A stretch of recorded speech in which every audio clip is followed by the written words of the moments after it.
It's interesting because there's like the do's and how to come in your experience. What are the things that if you were to recommend to HR professionals that are watching this right now, don't do this. Here's what we want you to do. Like I was at a conference and the speaker got up and they said, I know a lot of you want to come talk to us speakers afterwards. Don't do that. Tell your clients to recommend us in and don't just barrage us with, hey, I'm the sales rep for your territory. I'd like to talk. Like he laid out the do's and the don'ts. Like, what would be some do's and don'ts? What I would probably give to them, and I know it's easier probably looking for myself outward to it. So I don't know if how I'd tell them exactly how to do it, but if I was sitting with people who are in my seat or other managers who are working with their talent team, is one, making sure that you can clearly articulate the vision for what your team is doing. I think the second part is making sure that you can also explain to them how your team operates and not your traditional, here's my org chart, here's what my team does, but really understanding how your team operates from flow perspective, understanding the synergies of how your team operates, or whether it's a 2-member team or a 30-person team, really helping them understand the flow, help them understand better how to do it.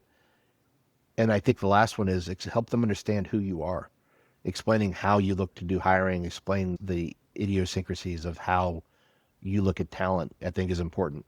All of those things need to be cultivated up front. So I think really sitting from my seat in, not so much me trying to tell the talent team how to do things. I wouldn't want them the same way to tell me how to run it. But if I was looking at my seat, talking inward and looking at the talent team, I think those would be the three big areas that if I was telling other managers or even hiring managers looking into them, is really take those steps in to make sure that you are cultivating the vision inward to them, be proactive in it, being able to articulate it, then also make sure it's something that they can see, not just read on a piece of paper, that they see it in day to day. So it's important in some way, shape, or form. And it needs to be cultivated on a lot of different levels. But I think those three areas would probably be the really big things to do.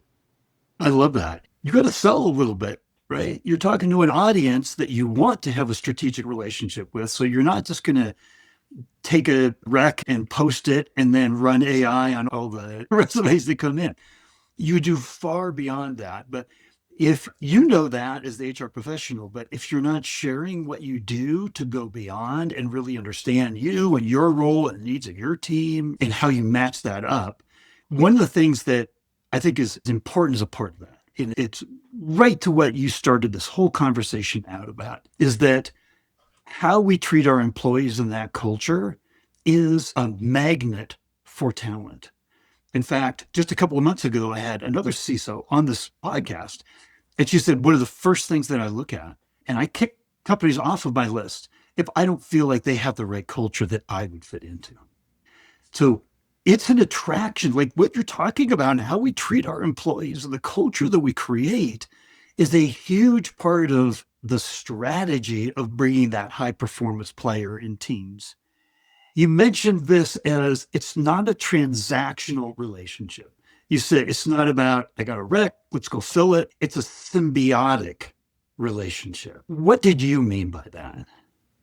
When I think about this from what you said, that it's more symbiotic than more that there's a tie between the two. And I would say also from my seat and where, like you said before, sometimes talent teams are looked at as a services organization, that they're delivering a service and not so much fortunate, IT and security are looked at the same way. So there's a lot of mutual feeling of how those things work together. So like I said, it has to be based on a relationship. And you touched on it a moment ago, and I agree with the previous CISO that you spoke of, that you do business with them, not just because of their great talent and their great tech, but the culture of the company that's going to be there.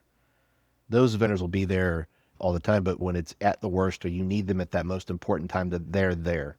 That's the same thing I believe when you talk about symbiotic relationship with other partner teams in your organization, especially the talent team. You need to have that understanding that when you need them, they're there for you. You don't want to have to cultivate it in the moment that you need to do it.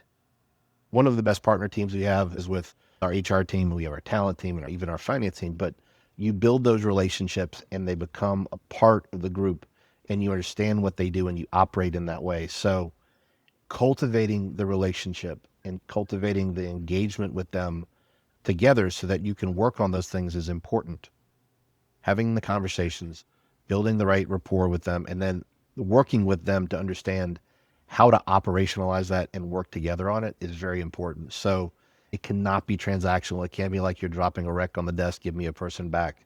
It really needs to be engaged in a way that it really cultivates what is the spirit of what the company wants and what your team wants, and they understand you. So it cannot be transactional.